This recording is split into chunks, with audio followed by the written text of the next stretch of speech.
Now, this is a good time for you, isn't it? Because with the Stones, correct me on the name of the film. Shine a Light. Shine a Light. How could I possibly forget that? I haven't got my bootleg DVD yet, Andy. I've ordered it up, but depending on the quality, you know what it's like. I've got to have that. Well, you have. But you have been asked to appear, I do believe, in other countries as well as this after the film. Yeah, we were in Istanbul last week for the Istanbul Film Festival because the film was being shown over there, and they wanted a party to celebrate that.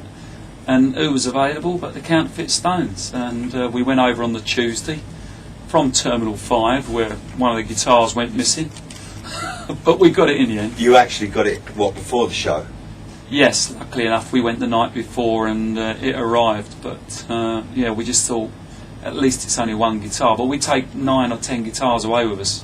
So, they're all in different tunings. It's quite important that they don't lose stuff. British Airways, if you're listening. On different planes, your 9 guitars.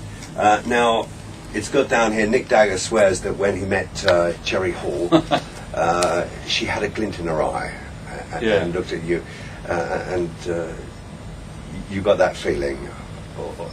Well, what it was... She felt love again after all those years. Well, you get to recognise a certain look in a female fan's eye, through years of experience. And we were doing this show for... it was because Mick Jagger had suggested to the British government in the early 90s that we should have National Music Day. So, having hustled everybody to do this, they said, OK, we'll do that.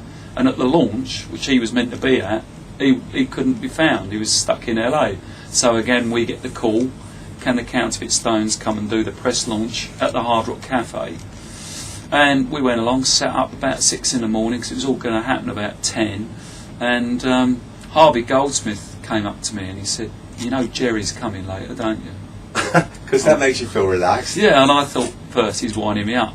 I said, oh right, okay, fair enough.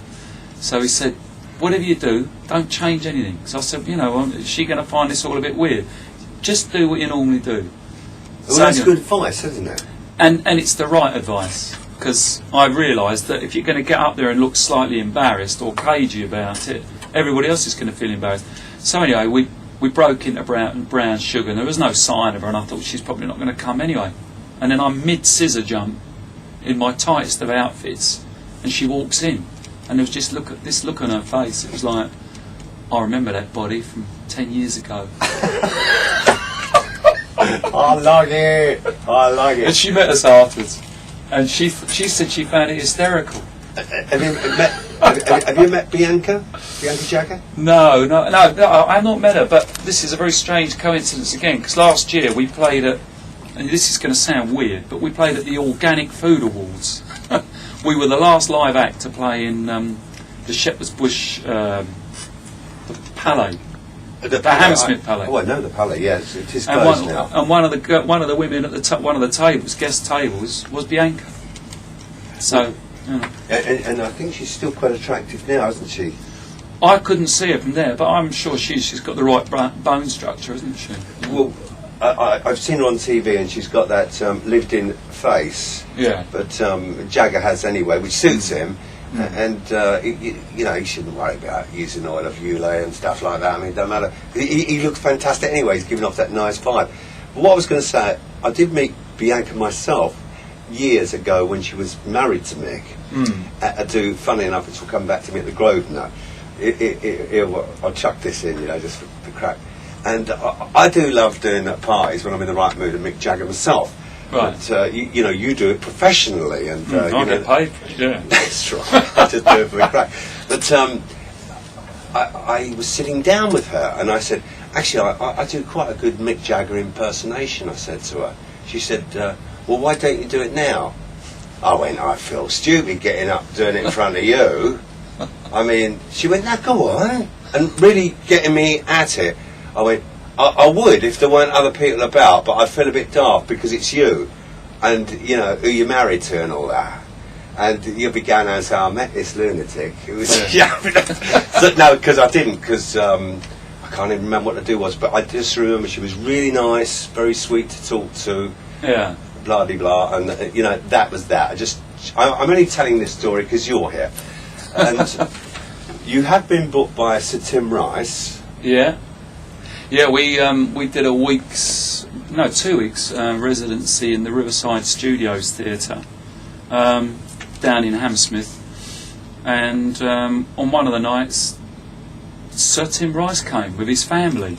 I didn't know until after the show, but he rang me up and he said he loved the show so much, and his son did. Would we play at his son's wedding?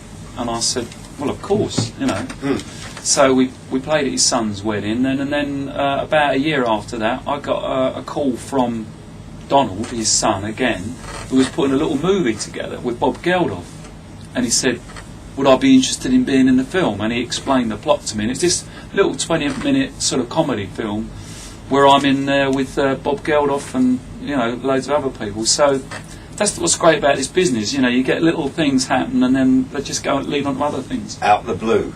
Yeah. Tim's a really nice, Sir Tim, I beg your pardon. He's a lovely guy. I've interviewed him, and he is. He's a really nice bloke. Yeah. Very, very sweet. Now, Joan Collins, she was in the audience at one of your shows. She was, yeah. And afterwards, she met Nick Dagger, that's you. Yeah. And spent ages swapping tips on wig wig maintenance. Yeah, and phone numbers of your phone. So what was Joan Collins like? She was fantastic again. I mean, I've had very few disappointments with famous people that I had read about in the press as being a little bit awkward, but always seemed all right to me. And we'd been asked to play at this gig. It was all very secret. I had to sign documents not to say whose party it was. I understand that, yeah.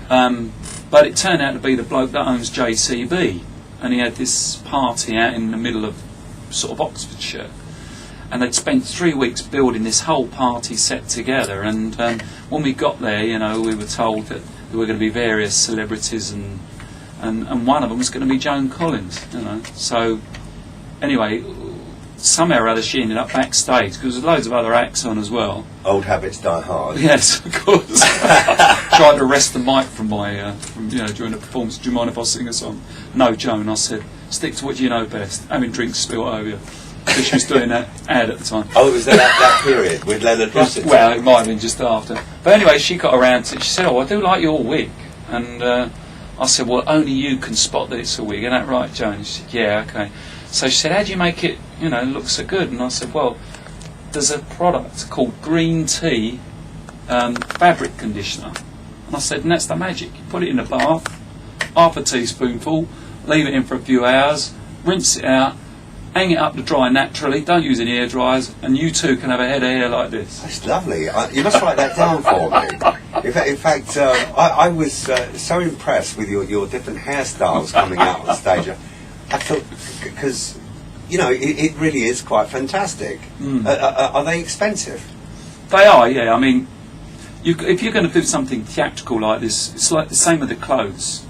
You can't go and just get cheap stuff, No. So whether it's wigs or this wonderful pink satin suit that I'm wearing, which is an exact replica of the one that Mick wore for Brown Sugar on Top of the Pops, you've got to seek out the designers and the right wig places. So I used to go to the BBC and get all our sort of wigs cut properly by the wig department there.